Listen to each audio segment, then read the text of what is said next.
Nageenyi koo isin haadha qabu bakka jirtan hundatti tapha waancaa addunyaa bara 2026 har'a akka lakkoofsa Itoophiyaatti halkan keessaa sa'aa 6 kaasuun biyya Ingilaandii fi Noorwee walitti fida taphicha Florida Staadiyeemii Miyaamii irratti adeemsifama daawwattoota.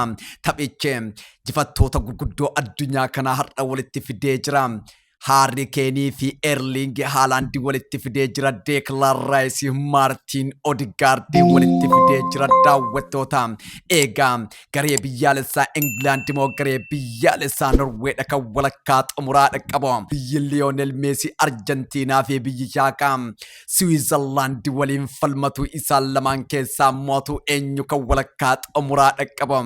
Falmii waancaa addunyaa bara 2026 itti fufee jira.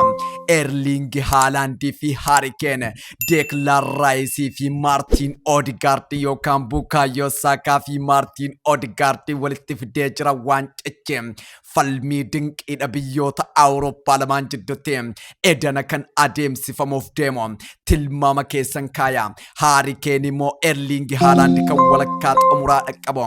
England moo Norweedha. Argentina moo Switzerland. Tilmaama keessan roobsuu dandeessu. Taphicha daawwachuu barbaannaan an afaan Oromoo afaan saba guddaa afaan ummata bal'aatiin YouTube Oro Sky Sport irratti jedhuuf akkasumas ammoo fuula TikTok Israa'el sabaa irratti jedhu irratti taphicha koomenter gochuudhaaf tottolfadhee qophaa'ee eegutti jira. Kun waancaa addunyaa bara 2026.